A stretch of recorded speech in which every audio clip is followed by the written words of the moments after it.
সৃষ্টিকর্তার প্রতি আমরা কত কারণে অভিযোগ করি। আমি কেন কালো, কেন সুন্দর না, কেন মোটা, কেন গরিব, কেউ কেন ভালোবাসে না, কত রকম অনুযোগ অভিযোগ।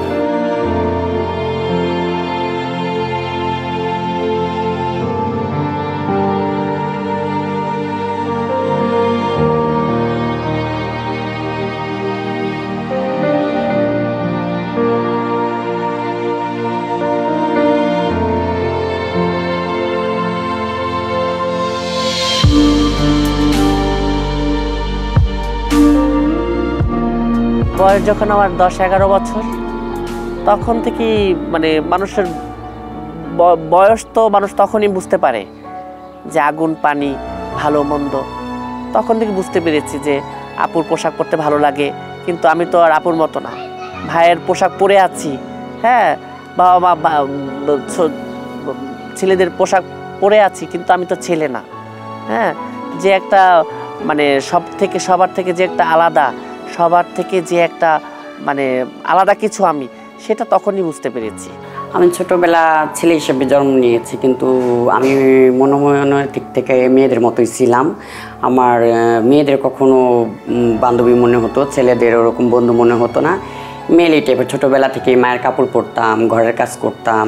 এরকম করতে করতে একদিন শুনতে পারলাম যে আমি হিজড়ে, আমি জানতে পেলাম যে আমি হিজড়ে। তারপরে বাসা থেকে আমি নিজে নিজে বের হয়ে গেলাম, বের হয়ে তারপর হিজড়ার কাছে চলে গেলাম। বাড়ি তো আনন্দতেই থাকি, গুরু খালা গুরুদের সাথে, শিষ্য মেয়েদের সাথে। অনেক হিজড়া অনেক জায়গা থেকে আসে, বরিশাল থেকে, ঢাকা থেকে, অনেক জায়গা, বিভিন্ন ধরনের জায়গা থেকে আসে। তখন খুব আনন্দ পাই ঘরে আসলে। যখন ঘর থেকে যখন রাস্তায় বের হই, তখন ওই পোলাপানে বলে, ছোট ছোট ছেলেরা মেয়েরা বলে হিজড়া যাচ্ছে, ওই দেখ হিজড়া, ওই দেখ হিজড়া। এরকম করে করে অনেক ছেলে মেয়েরা জুটি বেঁধে যখন বলে হিজড়া হিজড়া হিজড়া হিজড়া, তখন অনেক খারাপ লাগে।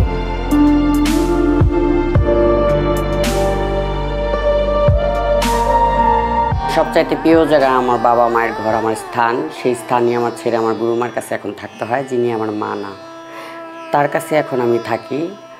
আমি নিজেকে মেয়ের মতোই মনে করি, নিজেকে দেখতে মেয়ের মতোই লাগে, কিন্তু কষ্ট একটাই যে 8-10টা মেয়ের মতো আমি বিয়ে করতে পারি না। আমি কোনো সন্তানের মা ডাক শুনতে পারি না, না কোনো ছেলে মেয়ে আমাকে বাবা বলে ডাকে। এই আমার ভিতরে অনেক একটা কষ্ট। আমার মমতাময়ী মা কখনো আমাকে কখনো বাজে কথা বলতো না। কখনো কেউ কিছু বললে আরও আমার মা ওদেরকে শাসন করতো, ঝগড়া করতো আমার জন্য। এই আমার সন্তান খারাপ না, আল্লাহ আমার সন্তানকে এরকম করেছে, তাই তো এইরকম। আমার মা অনেক ভালো ছিল। এই মাসের গত 9 সেপ্টেম্বর আমার মা মারা গেছে।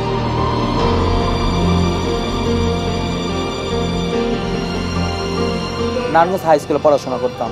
তখন বলতে কি, চোখে কাজল দিয়েছো কেন? আবার হাসাহাসি করতাম। আমি আংটি পরতাম, চেন পরতাম, এগুলো তো মেয়েরাই পরে। আমি বলতাম, আমার ভিতরে মেয়েদের কি দেখেছিস তোরা? এগুলো তো মেয়েরা পরে, তুমি যা যা পড়েছো। তারপর আপা আইসা, ম্যাডাম এসে আমাকে বলে কি, শোনো, কালকে থেকে এগুলো পড়বা না। আমাকে আপু, আমার তো ছোটোকাল থেকে আমি এগুলো পড়তাম। তারপর সবাই হাসাহাসি করতো। কিছু কিছু স্যার আছে আমাকে খুব ভালোবাসতো। স্যাররা বলতে কি, ওর সাথে করবি না, ও প্রতিবন্ধীর মতো, ও খুব ভালো, আর সবাই ভালো আচরণ করবে ওর সাথে, স্যাররা বলতো আমাকে। তারপর ছাত্ররা আমাকে বলতো, তুমি আসবা না, তুমি ঘরে বসে পড়ালেখা করতে পারো না। আমি ঘরে বসে পড়ালেখা করবো, তোমাদের যেমন অধিকার আছে আমার অধিকার নেই। তোমার অধিকার ঘরে, আমাদের অধিকার এইখানে। আমি আরো মেয়েরা যে কলেজে পড়ে, স্কুলে পড়ে, ওদের তেমন বলে না। ওদের থেকে তো তুমি ভিন্ন, তুমি ছেলেও না মেয়েও না, তুমি মধ্যম, জানো না তুমি কি, আমি কি, তুমি হিজড়া। এই জীবন নিয়ে কিভাবে বাঁচা যায়?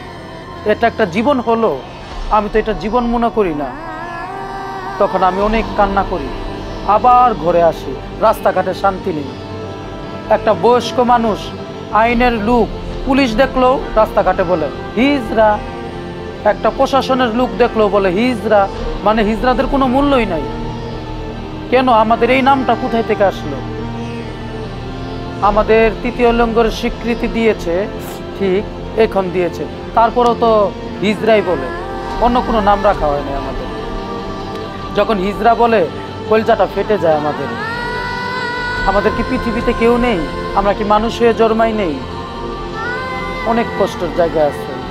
যেরকম পাশে বিয়ে হলো, কোনো এলাকার ভিতরে থাকি, সবাই দাওয়াত পায়, আমাকে হিজড়া মনে করে দাওয়াত দেয় না।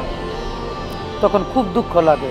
তখন কি করব, দরজা আটকায় বসে থাকি, নাহলে অন্য হিজড়াদের কাছে যাই, ভালো লাগে। আমরা আনন্দ করি, ওর কাছ থেকে 100 টাকা নেই, ওর কাছ থেকে 200 টাকা নেই, এভাবে নিয়ে ঘরের ভিতর ভালো মন্দ রান্না করি, নাচ করি, গান করি।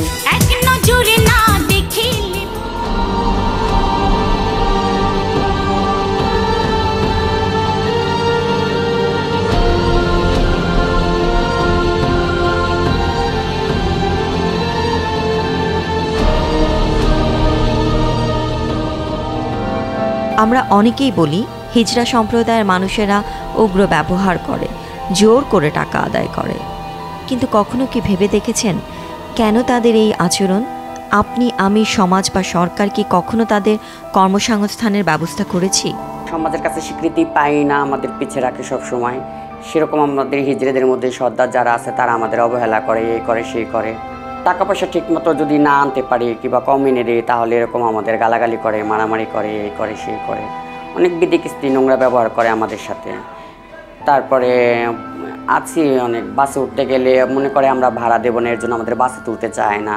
5 মিনিটের জায়গায় আমাদের 1 ঘন্টা দাঁড়ায় থাকতে হয়। কোনো রিক্সা ডাকলে আসে না। কোনো বাড়িওয়ালার কাছে ঘর ভাড়া চাইলে সে হয়তো ভাবে যে হিজড়ে কী করে ভাড়া দেবো, নোংরা, আমাদের ভাড়া দেয় না। আত্মীয় স্বজন বাসায় গেলে তো ভালো চোখে আমাদের দেখে না, কেউ দেখে না। মোট কথা আমাদের তো বিধাতা এইরকম করে সৃষ্টি করছে।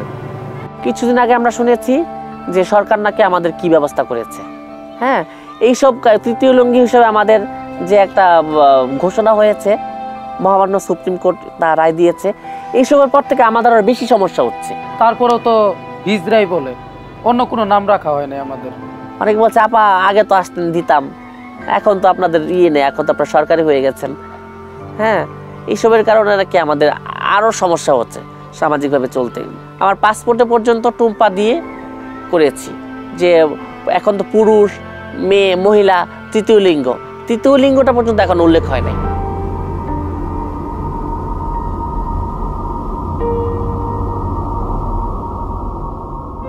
এই সম্প্রদায়ের মানুষের জীবিকা নির্বাহের জন্য কি কোনো কাজের ব্যবস্থা করেছি? অনেকে বাধ্য হয়েই জোর করে টাকা আদায় করে। ওরা যেভাবেই করে ওগুলি মোটামুটি ভালোই লাগে আর কি। ওদের খাসলত খারাপ, কিন্তু আমরাও খারাপ। প্রাকৃতিক কি আমরা নোংরা? কখনোই আমরা নোংরা না। আমাদের নোংরা এই সমাজেই করে, আমরা নোংরা ইচ্ছাকৃতভাবে হই না। এই 1 মাস আগে আমি চিকিৎসার জন্য রিসেপশনে বসা, তখন আমাকে বলছে যে আপনি এখানে কি জন্য এসছেন, আপনাকে কে ঢুকতে দিয়েছে? পরে আমি বলেছি যে আমি ট্রিটমেন্টের জন্য এসেছি। হ্যাঁ, রিসেপশনে যারা আছে তারা তো অবাক হয়ে গেছে যে আমি এখানে ট্রিটমেন্টে এসেছি, তারা বিশ্বাস করতে পারছে না। তারা হয়তো ভাবছে যে আমি টাকার জন্য এসেছি। ব্যাপারটা কীরকম দেখাচ্ছে? একটা শারীরিক একটা চিকিৎসার জন্য যদি আমরা কোথাও যাই, ওই জায়গা তো আমরা হেয় হই।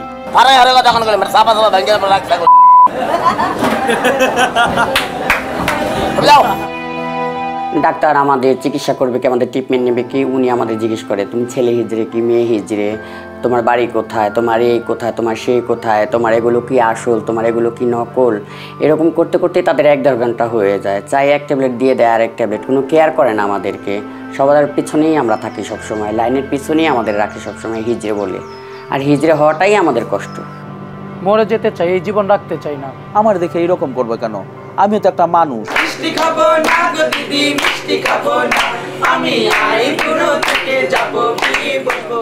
প্রথম একটা ছেলেকে খুব ভালোবাসতাম, ওই ছেলেটা মনে করেন আমার জান প্রাণ দিয়ে ভালোবাসতো। আমি তো বুঝতাম জীবন সঙ্গী করে আমি থাকবো, আর কিছু চাই না। তুমি আমার কতটুকু ভালোবাসো, তোমার চেনটা দাও তো। তখন আমার সোনার 1 ভরি চেন ছিল, আমি সাথে সাথে করছি কি ওরা চেনটা দিছি পড়ায়।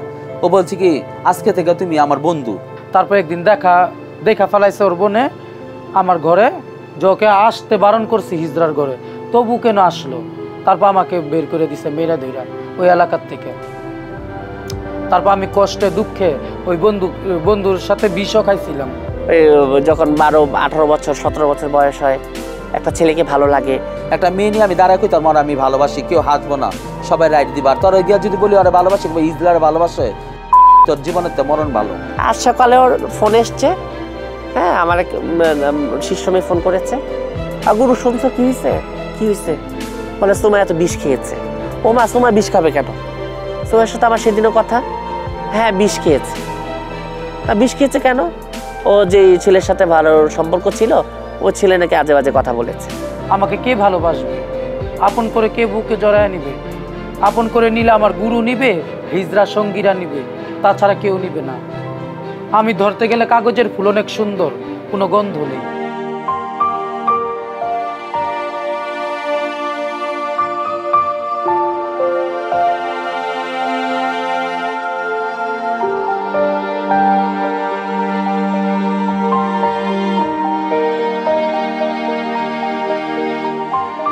আমরা তো বাচ্চা না চাই, দোকান কানেকশন করি, আমরা এইভাবেই আমরা জীবিকা নির্বাহ করি বেঁচে থাকার জন্য।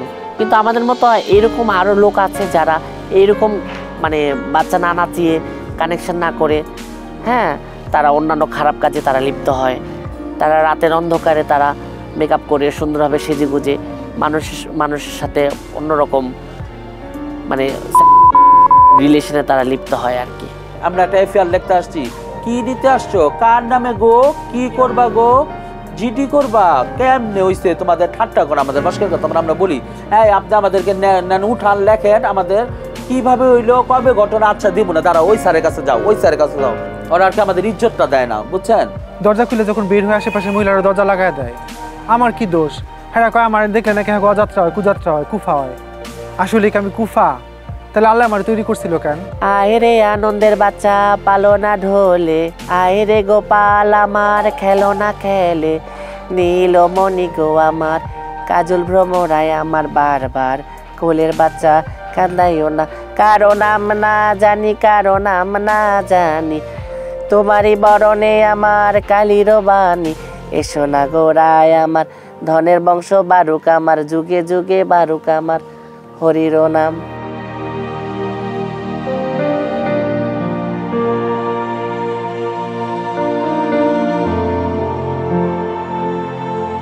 বাংলাদেশে প্রায় 20 থেকে 30 হাজার হিজড়া আছে। এরা অনেকেই জেন্ডার পরিবর্তন অপারেশন করায়, যা আমাদের দেশে বৈধ নয়, এবং এই অপারেশনগুলো হয়ে থাকে যশোর, খুলনা, সাভার এবং ঢাকার আশেপাশের কিছু এলাকায়।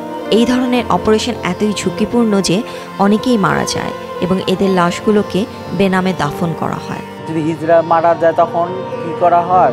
বলে কি কে এটা কবরস্থানে, বলে কি সে হিজড়া ছিল, বলে কি ও ওনাকে তো চিনি, ওনাতে হিজড়া ছিল, তো ওনাকে কিভাবে মাটি দেবো? তারপর বলে কি যেমনি হোক ওনাকে মাটি দেবেন, না না ওই অমুকে সই নিয়ে আসেন, অমুকে সই নিয়ে আসেন, তার লাশটা নিয়ে এত জনের সই আনতে যাবো। হ্যাঁ কবর দেওয়ার অধিকার আছে, এই অধিকারটা তো এবার করতেছে শুনছি, এবার নাকি করবে। এতদিন তো আর করে নাই, কোনো সরকার আইসা কোনো কিছু বলে নাই, আমাদের নিয়ে করে নাই। এখন যেভাবে টিভিতে সচরাচর দেখাচ্ছে এরকম কোনোদিন দেখিনি আমরা।